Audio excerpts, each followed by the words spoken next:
Jai Hind friend, Vande Mataram.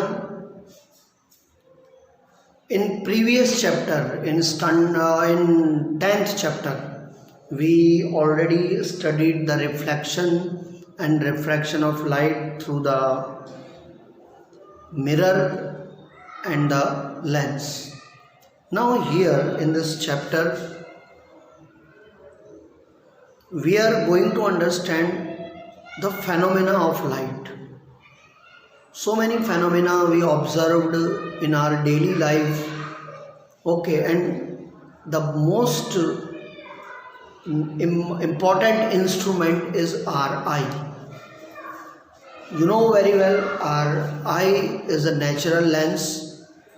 Okay, so here we will try to understand its construction, कैसे जो है वो workout करता है, and then we will try to understand how the refracted light create a different kind of phenomena. Okay, what is the reason that rose is looking red and what is the reason that sky is looking blue? What factors are responsible for that all different queries which are in our mind, that we will try to understand in this part. So first, let's talk about the human eye. Okay, so human eye, children, it's a natural camera, and with the help of that we can able to see the different object in our surrounding. If you will see the eyes structure, it is looking like this way. Okay, here you can see the eyeball in the middle. Okay, upper part, okay, which capture the lens in the both side, that is the ciliary muscles, and due to the contraction of ciliary muscles, okay, lens is increase or decrease its accommodation, and accordingly we are able to see the far distance object or nearest object. Apart from that, there is the pupil, iris and cornea. Okay, when light is fall on the lens, okay, its image is created in the retina. It is just like a screen, and it is connected with the optical nerve, and that nerve reaches the brain, and it becomes easy to watch everything for us. So basically our eyes has not watched the object, our brain observe the object. Okay, it's capture the image, and we realize that we have watched something. Okay, similarly next is the power of accommodation, means how we are able to see the object. So that I explained you. But appropriate accommodation means the distance between the image, the distance between the object should be appropriate from the eyesight. Okay, means if it is approximate 5 centimeter far object, then we can watch it easily. If object is we make near to it, we are not able to see its image in the eyes. If you want to do this experiment, do in your home, take your textbook. Okay, बिल्कुल आँख के पास लेके आ जाओ and try to read. You are not able to read, but approximate 25 centimeter distance will be there, then you will able to see the object. इसके अलावा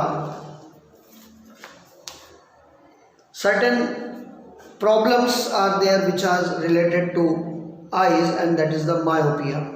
Okay, it is called nearsightedness. और myopia में जो है person can see nearby object clearly. नाम तो nearsightedness है, लेकिन नज़दीक की चीज़ें ढंग से दिखती है, लेकिन दूर की चीज़ें उसको ढंग से दिखती नहीं है, क्योंकि दूर से जो रेज आती हैं बच्चों, वो रेटिना के आगे ही इमेज बना देती है, रेटिना तक पहुंचती नहीं है. और उसके लिए अप्रोप्रिएट पावर का हमको जो है एक कॉन्केव लेंस लेना पड़ता है जो रेज को एक्सटेंड कर देता है और रेटिना तक पहुंचाता है। Okay, so this is called the लघु दृष्टि दोष। ओके, लेकिन याद रखना है, भले नाम इसका मायोपिया या लघु दृष्टि है, लेकिन ये जो है नज़दीक की चीज़ ढंग से दिखाता है, दूर की चीज़ ढंग से दिखाता नहीं है। And second is the hypermetropia, it is known as the far sightedness, that is the दूर दृष्टि दोष। तो यहाँ पर क्या है, person can see the distance object clearly. अब दूर की चीज, नाम है दूर दृष्टि दोष, लेकिन दूर की चीज़ें ढंग से दिखती है लेकिन नज़दीक की चीज़ें ढंग से दिखती नहीं है। रीज़न क्या है, तो फार रीचिंग जो ऑब्जेक्ट आते हैं उसकी इमेज जो है बिहाइंड द रेटिना, रेटिना के पीछे बनती है, स्क्रीन के पीछे बनती है। So we are not able to see the image. तो उसके लिए अप्रोप्रिएट लेंथ का जो है हमको कॉन्वेक्स लेंस लेना पड़ता है, और वो क्या करता है, वो लाइट को श्रिंक कर देता है और इमेज एग्जैक्टली रेटिना पर बनाता है। And due to that reason we are able to watch the object from distance. Okay, so these are the two defects which are related to eyes. And next is the presbyopia. The meaning of presbyopia is that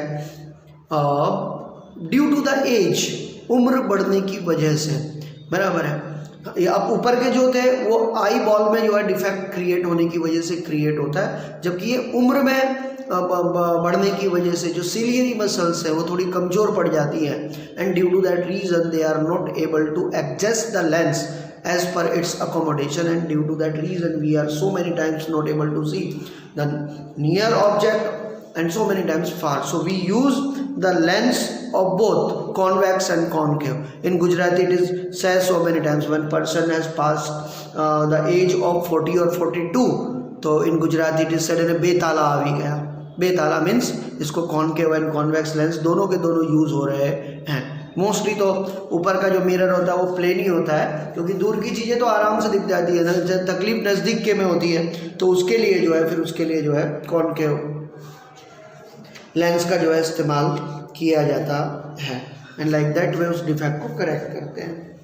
ये तो जो है कुछ बात थी जो हमारे eyes related थी, लेकिन ये दुनिया हमें खूबसूरत दिखाने का काम जो आइज़ कर दी है, तो उसमें रेज का भी बहुत बड़ा इम्पॉर्टेंट है।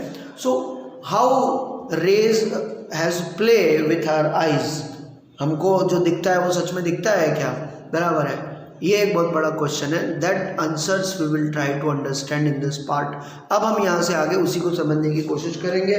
So your next topic which is mention in your board, that is the refraction of light through prism. How prism has refracted the light? Why we are taking the prism? Because reason is that prism जो है आपका जो white light है उसको उसके original colour में breakup कर देता है, तोड़ देता है। इस फेनोमेना को first time observe by sir Isaac Newton, बराबर है। अब ये जो है आपके बुक के हिसाब से है, बाकी हमारे यहाँ पे हमारे ऋषियों को हमारे शास्त्रों में मालूम था कि भाई लाइट जो है 7 ओरिजिनल कलर में ब्रेकअप होती है। ड्यू टू दैट रीज़न हमने जो है भगवान सूरज के 7 घोड़ों का जो है वर्णन जो है वेदों में मिलता है कि भगवान सूरज अपने 7 घोड़ों पे बैठ कर आते हैं। तो वो 7 घोड़े is nothing but that are the 7 rays. Okay, 7 colors, sorry, not rays, 7 colors, okay, which combinedly make the rays. Is it clear? So ये हम लोगों को यहाँ पे अंडरस्टैंड करना है। So I am continuing from here. You have learned how light get refracted through the rectangular glass slab that earlier we studied in last chapter. Okay, now let's try to understand further. As in the glass slab, the emergent ray is parallel to the incident ray. However, it is slightly displaced laterally. Would light to be refracted through a transparent prism? Consider a regular glass prism. अब उसकी जगह पे हम लोग एक glass prism ले रहे हैं। You know prism कैसा होता है? प्रिज्म जो है बच्चों 3 साइड से रेक्टेंगुलर शेप में होता है और 2 साइड से, जैसे आप सामने फिगर में देख रहे हो, ट्रायंगुलर शेप में होता है। Okay, These surfaces are inclined to each other. The angle between 2 lateral faces are called the angle of the prism. So here you can say this A, this is the angle of prism. B angle of prism and C, and here I have mentioned A angle of prism. Is it clear? Prism. Let us now do the activity to study the refraction of light through a triangular prism. अब देखो यहाँ पे एक हम लोग ये activity से understand करते हैं कि लाइट किस तरह से इसमें मूव ऑन करती है और उस फेनोमेना को हम लोग क्या बोलते हैं. Let's try to understand that. See, it is mentioned here, fix a sheet of white paper on a drawing board using the drawing pin. Place a glass prism in such a way that rest of the angular base. Trace outline the prism using the pencil. Now draw a straight line PE inclined on the refracting surface say AB. ये देखो ये refracting surface है AB और ये जो line है PE, that is the incident ray. Is it clear? Look for the image of the pin fixed P and Q. ये P और Q पे पिन फिक्स कीजिए प्रिज्म को ऐसा रखकर. जब आप दूसरे साइड में उसको देखोगे तो ये रे कुछ ऐसे जाती हुई दिखाई देगी. बराबर. यहाँ पे आपको इसके इमेज इधर बनते हुए दिखाई देंगे. जहाँ पे ये इमेज P और Q के बन रहे हैं वहाँ पर भी दो पिन फिक्स कर दीजिए और वहाँ पर उसका नाम रख दीजिए R and S. P and Q on the PE as shown in the figure. Look at the image of the pin, that is P and Q, and other phase AC. Which one the other phase of AC? इस side में ऐसे होंगे. Is it clear? Fix two more pin at point R and S. अगर आपको यहाँ पे अगर आप देख पा रहे हो तो ये जो R और S है जो इसकी इमेज है P और Q की इमेज है, यहाँ पर दो पॉइंट हमने फिक्स किए हैं. Is it clear? R and S and the image of the pin at P and Q lies on the same straight line. If you will see this, बराबर है, ये आपको कुछ इस तरह से दिखाई देंगे as shown here. Okay. Remove the pin and the glass prism. Line PE meets the boundary of the prism at point E. बराबर है. देखो ये यहाँ पे पॉइंट जो है ये इस तरह से E में मिल रहा होगा. इनको आप ज्वाइन करोगे तो E से F, F से S, इस तरह से स्ट्रक्चर पूरा तैयार आपको मिलेगा. बराबर है. Boundary prism of the point E similarly join the produce the point R and S. ठीक है. R and S को भी ज्वाइन किए. Let this line meet the boundary point EF और आपको जो है उनको ज्वाइन करोगे तो वो EF से आपको जो है ज्वाइंट होते हुए मिलेंगे. Mark the angle of incident I. ये देखो ये यहाँ पे जो है इसके ऊपर अगर आप ये नॉर्मल ड्रॉ करते हो दोनों साइड से तो ये यहाँ पे I हो गया. Okay. I and the angle of refraction R ये हो गया. And the angle of emergence that is E हो गया. Okay. As shown in the figure. Here P is a incident ray, ये वाला, and refracted ray is Fs, ये वाला. In the emergent ray, that you note that ray of light entering from air to glass at the first surface AB, the light ray on the refraction has been toward the normal at the second surface AC. Okay, अब basically इसको जाना तो ऐसे चाहिए था लेकिन due to refraction क्या हुआ, इसने अपना पाथ चेंज कर लिया. Each refracting surface of the prism is the similar kind of bending the occur the glass the peculiar shape of the prism make the emergent रे बेंड ऑन द एंगल. देखो यहाँ पर जो है क्या है, अंदर की तरफ जब जा रही है तो it is away from the normal, लेकिन यहाँ पे देखो बाहर ये नॉर्मल की तरफ झुकी हुई है. Ray bend the angle direction to incident ray. This angle is called the angle of deviation. अगर आप इसको आगे एक्सटेंड करते हो ये लाइन को और ये तो ये this is called the angle of deviation. Is a angle of deviation. Mark the angle of deviation in the above activity and measure it. बराबर है, तो आप उसको अंडरस्टैंड कर सकते हो. अब डिस्पर्शन, अब इस फिगर के ऊपर से we have to understand that dispersion of white light by a prism. Dispersion का मतलब होता है ब्रेक डाउन, टूट जाना, फैल जाना, वाइट लाइट का अपने ओरिजिनल कलर में चले जाना, ओरिजिनल फ्रेम में चले जाना, that is called the dispersion. Okay, you must have seen the appreciated the specular colour of rainbow. आप लोगों ने रेनबो देखा होगा बहुत बार। How could the white light of the sun give the various colour okay of the rainbow. तो आप लोगों को मालूम है जब बरसात पड़ती है बच्चों तो बहुत सारे वाटर ड्रॉपलेट्स एयर में रह जाते हैं, तो सनरेज जब उनमें पड़ती है तो वो जो सनरेज है वो ड्रॉपलेट जो है उस सनरेज को उसके ओरिजिनल कलर में डिस्पर्स कर देते हैं, ब्रेकअप कर देते हैं, या बोलो उसको जो है तोड़ देते हैं। And due to that reason आपको 7 कलर का एक बैंड बनता हुआ दिखाई देता है। And very interesting thing is that here ये फेनोमेना के लिए 3 कंडीशन एसेंशियल है। पहली कंडीशन है रेन का पड़ना, दूसरी कंडीशन है एट द सेम टाइम बराबर है सनलाइट का भी अवेलेबल होना। रेन पड़ेगी और सनलाइट नहीं होगी तो रेनबो फ्रेम नहीं होगा। And third important thing is that at that time sun should be either toward the east horizon और द वेस्ट होराइजन। अगर ये 2 होराइजन में है तो ही रेनबो फ्रेम होगा। Now interesting thing another is that if sun is in east horizon then rainbow will frame in west horizon. If sun is in west horizon and then rainbow will be in east horizon. Is it clear?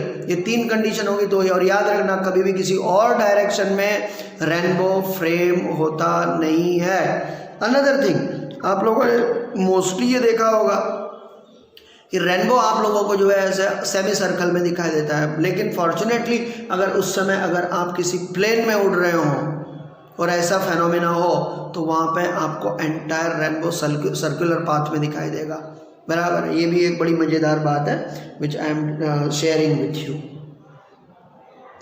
So further it is saying the inclined refracting surface of the glass prism showing exciting phenomena and let us find out the activity. The prism has probably split the incident light into a band of color. वो अलग अलग colour में यहाँ पे band कर देता है। इसका मतलब यहाँ पे अगर आप लोग देखो तो सबसे पहले वायलेट है और सबसे लास्ट में रेड है। बराबर है। The various colors seen in the violet, indigo, blue, green, yellow, orange and red, और इसको इंग्लिश में जो है लर्न करने के लिए बोलते हैं VIBGYOR. VIBGYOR, V for violet, I for indigo, B for blue, G for green, Y stand for yellow, O stand for O stand for orange and R stand for red. Gujarati में इसके लिए बड़ा मजेदार वर्ड है जानी वाली पीनाला। जा means Jamdi, नी means नीलो, वा मीन्स वादड़ी, ली मीन्स लीलो, पी मीन्स पीड़ो, ना फॉर नारंगी एंड ला फॉर लाल। सिमिलरली हिंदी में भी है भैया, जिसको जिसमें याद करना हो। बहनी आहपी नाला, बैनी, बै मतलब बैगनी, नी मतलब नीला, आ मतलब आसमानी, ह मतलब हरा, नी मतलब नीला, ना मतलब नारंगी और ला मतलब लाल। बैनी आहपी नाला, और गुजराती में है जानी वाली पीनाला। And English it is called the VIBGYOR. With the help you to remember the sequence of the colour. बराबर है। अब ये आप बोलोगे सर ये कलर आगे पीछे नहीं हो सकते। नहीं भैया, इनकी अपनी अपनी वेलोसिटी है बच्चों, इन कलर की अपनी अपनी स्पीड है और उस हिसाब से जो है ये है। तो सबसे फास्ट जो है क्या कहते हैं जो वेलोसिटी है वो रेड कलर की, इसलिए देखो सबसे ऊपर है। सबसे कम वेलोसिटी ब्लू की है, इसलिए वो सबसे नीचे है। बराबर है। इसके लिए तुम लोगों ने मार्क किया होगा कि आप लोगों ने जो है रेड कलर को जो है डेंजर कलर के रूप में एक्सेप्ट किया है। रीज़न क्या है? दूर से दिखाई देता है, क्योंकि जब रेड कलर है उसकी जो वेलोसिटी है वो बहुत रैपिड है, वो जल्दी से अपनी आंखों में पड़ती है रेदर देन अनदर कलर। उसका स्पेक्ट्रम बहुत फास्ट है। So color, the band of the color component of the light beam is called the spectrum. बराबर है। तो ये अपने जो 7 कलर में जो डिस्पर्शन है उस डिस्पर्शन को हम लोग क्या बोलते हैं? स्पेक्ट्रम बोलते हैं, फैल जाना। You might not be able to see the color separately, yet sometimes make each color distinct from the other. The splitting of the light into the component color is called the dispersion. You have seen that white light is dispersed into the 7 color component by the prism.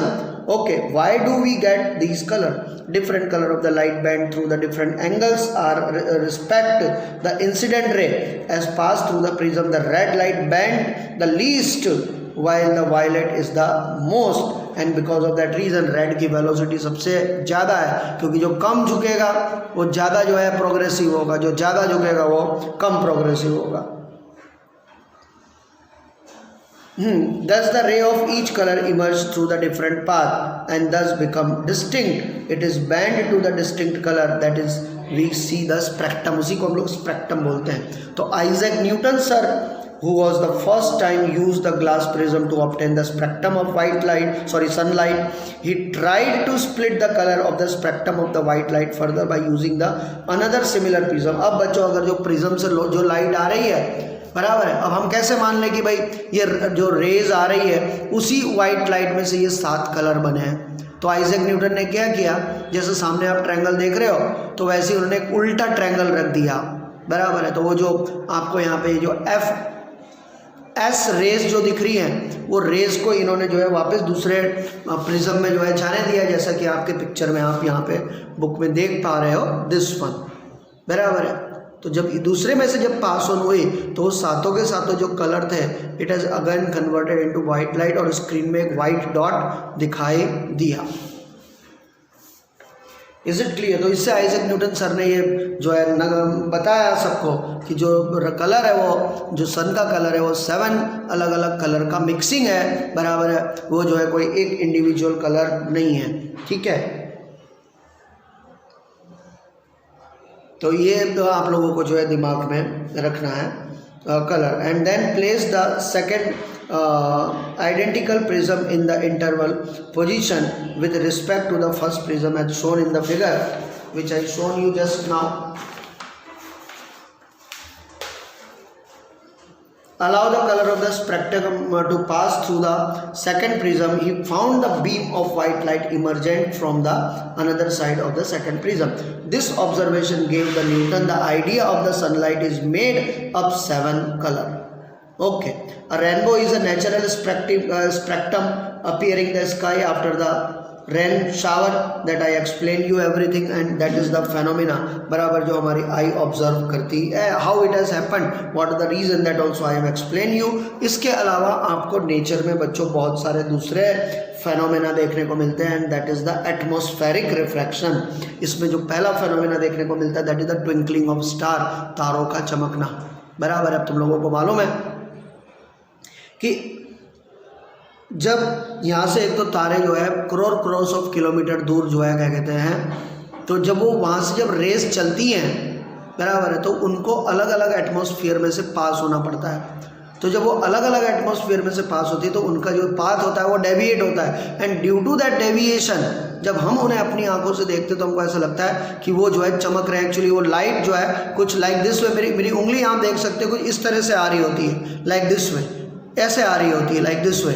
Is it clear? And due to that reason हम लोगों को ऐसा लगता है कि जैसे वो चमक रहे, एक्चुअली वो चमक नहीं रहे होते हैं, वो एक मीडियम से जब अनदर मीडियम में जा रहे होते हैं तो ड्यू टू द डेविएशन, बराबर है, हमको जो है ये ऐसा फील होता है. They are twinkling, basically they are not twinkling. Same thing जो रिफ्रैक्शन है बच्चों वो एक और इमेज क्रिएट करता है, and that is the sunset और सनराइज. सनराइज हमको 2 मिनट पहला होता हुआ दिखाई देता है और सनसेट 2 मिनट लेट होता हुआ दिखाई देता है, यानी कि हमको दिन में टोटल 4 मिनट हमको एक्स्ट्रा और मिलते हैं due to the refraction. Okay, atmospheric refraction के फेनोमेना की वजह से. तो ये भी एक बड़ा मज़ेदार इफेक्ट है. Is it clear? So that you have to understand, and this much is there in your chapter, and here we have completed this. इसको मैंने यहाँ पे कंप्लीट किया है.